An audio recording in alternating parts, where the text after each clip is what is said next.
আসসালামু আলাইকুম বন্ধুরা। তো একটা দারুণ ভিডিও আজকে রিয়াকশন দিতে যাচ্ছি শাকিব খানকে নিয়ে। তো এটা ওই ফাপড়বাজ ফান ওই ইউটিউব চ্যানেল থেকে তারা মানে শাকিব খানকে নিয়ে একটা রিভিউ দিয়েছে, তো আমরা সেটার রিয়াকশন দিব। তো চলুন শুরু করা যাক।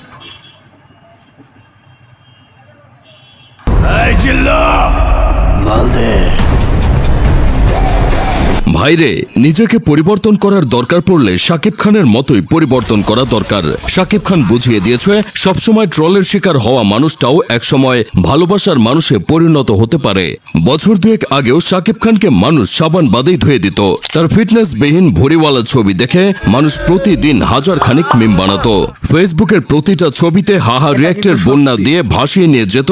আর এখন সেই শাকিব খানের ছবিতে মানুষ সমানে লাভ রিয়াক্ট দেয়। যে শাকিব খানকে মানুষ একটা সময় হিজড়া নায়ক বলতো, সেই শাকিব খানকে মানুষ এখন বাংলার মেগা স্টার বলে। একটা সময় মানুষ বলতো শাকিব খানের ফ্যান ফলোয়াররা সবাই রিক্সাওয়ালা ভ্যানওয়ালা, অথচ এখন প্রতিটা শ্রেণীর মধ্যেই শাকিব খানের ফ্যান আছে। ঈদ আসলেই মানুষের এখন বাড়তি একটা আগ্রহ থাকে শাকিব খানের মুভি নিয়ে। আগে দেখতাম বিভিন্ন টিভি শোতে কোনো মডেল কিংবা নায়িকাকে যদি প্রশ্ন করা হতো শাকিব খানের সাথে মুভি করার অফার আসলে মুভি করবেন কিনা, তখন তারা শাকিব খানকে তুচ্ছ তাচ্ছিল্য করে জবাব দিত, কখনোই শাকিব খানের সাথে মুভি করব না, কারণ শাকিব খানের সাথে যে নায়িকা সিনেমা করে সেই নায়িকাই প্রেগনেন্ট হয়ে যায়। এখন সে না, এই বিষয়টা একটু ক্লিয়ার করি। তখনকার আসলে এই অপু এবং বুবলির সাথে শাকিব খানের একটা কন্ট্রোভার্সি তৈরি হয়েছিল, যে কারণে তখন মানে অনেক নায়িকায় শাকিব খানের সাথে কাজ করতে চায় নাই, কিন্তু শাকিব খানের সাথে কাজ করলেই যে প্রেগনেন্ট হয়ে যাবে এরকম কোনো ব্যাপার না। হ্যাঁ, শাকিব খানের নামটা খারাপ করার জন্য মূলত এরকম একটা ভিডিও ছিল। তখনকার সময় শাকিব খান যে মুভি করেছে, বাংলাদেশের নায়িকাদের অফার করা হলে তারা ডাইরেক্ট রিজেক্ট করে দিত শাকিব খানের মুভি হলেই।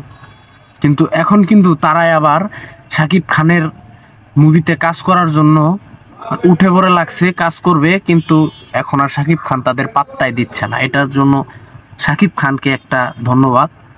যখন শাকিব খানের খারাপ সময় গিয়েছিল তখন যারা তাকে পাত্তা দেয়নি, এখন তার এই এপিক মোমেন্টে তারা আর শাকিব খানের সিনেমাতে চান্স পাবে না। এটাই চাই, শাকিব খান আরও বেশি বেশি বিদেশি নায়িকাদের কাজ করুক, এটাই আমি চাই।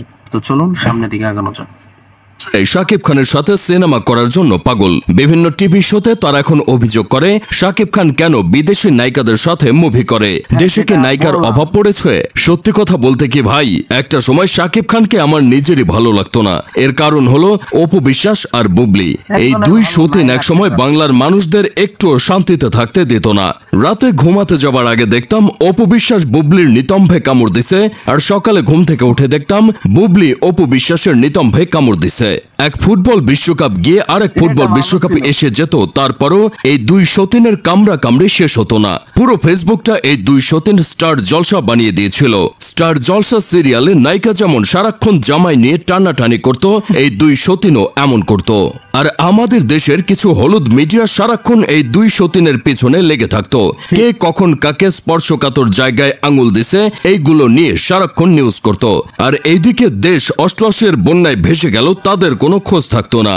2023 সালে শাকিব খান সব শ্রেণীর দর্শকদের কাছে পৌঁছে গিয়েছিলেন প্রিয়তমা মুভি দিয়ে। এটাকে শাকিবের ক্যারিয়ারের দ্বিতীয় ইনিংসও বলা যায়। নবরূপে ফিনিক্স পাখির ন্যায় জন্ম নেয়া এই শাকিবকে আরো এক ধাপ এগিয়ে নিয়েছিলেন রায়হান রাফি তুফান সিনেমা দিয়ে, কিন্তু সেই ধাপকেও এবার অতিক্রম করলেন মেহেদী হাসান হৃদয়। বরবাদ সিনেমায় এমন ভাবে শাকিব খানকে প্রেজেন্ট করলেন যেটা কেউ ভাবেনি আগে, হয়নি আগে, নেভার সিন বিফোর। এই অবতারের শাকিবও নিজেকে পুরোপুরি মেলে ধরলেন ডানা মেলে। অ্যাটিটিউড, সোয়াগ, স্ক্রিন প্রেজেন্ট নিয়ে শাকিব জাস্ট বরবাদ করলেন দর্শকদের। কুলি, দিনমজুর, রিক্সাওয়ালা, ভ্যানওয়ালা থেকে শুরু করে গুলশানের এলিট শ্রেণীর মানুষগুলো এখন ঈদ আসলে শাকিব খানের মুভি দেখে। শাকিব খানের বরবাদ মুভি দেখে আমার বন্ধু কেরামত আমায় বলতেছিল 2008 থেকে 2023 সাল পর্যন্ত সমানে গালি খাওয়া শাকিব খানও শেষমেশ কামব্যাক করলো, কিন্তু প্রিয় দল ব্রাজিল এখনো কামব্যাক করতে পারলো না। লাস্ট আর্জেন্টিনার ম্যাচেও আমরা এক হালি খাইছি। আমি কেরামত্রে সান্ত্বনা দিয়া কইলাম পুরান চাল ভাতে পারে, ব্রাজিল আবারও কামব্যাক করবে। আমরা আবারও ব্রাজিল আর্জেন্টিনার ফ্যানরা দুই দলের হাড্ডাহাড্ডি দম আটকে যাওয়া ম্যাচ দেখতে পারবো। দেখলেন ভাই, আমি বরবাদ মুভি দেখে কি রকম তারছিড়া হয়ে গেছি, ছিলাম মুভিতে চলে গেলাম খেলাতে। যাই হোক, শেষমেশ আমি গোলাম হোসেন একটা কাজের কথা কই। শাকিব খানকে নিয়ে সিনেমা ইন্ডাস্ট্রির কম বেশি সবাই কাদা ছোড়াছুড়ি করে, কিন্তু শাকিব খান বরাবরই চুপ থাকে। সে গসিপে পাত্তা দেয় না বলেই আজ সে সফল। তবে এইবারের ঈদে শাকিব খানের বরবাদ, নিশোর দাগি আর সিয়ামের জঙ্গলি মুভি দেখার পর এটাই মনে হচ্ছে বাংলা সিনেমার সুদিন ফিরে আসছে। এটা কিন্তু সত্যি কথা যে শাকিব খান এই বাংলা ইন্ডাস্ট্রির হাল এতদিন ধরেছিল বলেই আজকে এত বিগ বাজেটের সিনেমা হচ্ছে, এত বড় বড় সিনেমা হচ্ছে। শাকিব খান সেদিন প্রিয়তমা করেছিল বলেই, প্রিয়তমা এত ব্যবসা করেছিল বলেই প্রডিউসাররা তুফানের মতো একটা এরকম সিনেমা আনতে পেরেছে। আর তুফান ইন্ডাস্ট্রি হিট হওয়ার পরেই প্রডিউসাররা বরবাদের মতো এমন একটা সিনেমা করতে যাচ্ছে। আর বরবাদ এবার কিন্তু ঈদে মানে একবারে তোড়ফোড় মাচিয়ে দিয়েছে পুরো। এটা যদি ইন্ডাস্ট্রি হিট হয় বা ব্লকবাস্টার হয়, আরও বড় বাজেটের সিনেমা হবে বাংলাদেশে। তো যাই হোক, ভিডিওটা কেমন লাগলো অবশ্যই জানাবেন। ভিডিওটা ভালো লাগলে অবশ্যই লাইক, কমেন্ট এবং শেয়ার করবেন। ধন্যবাদ।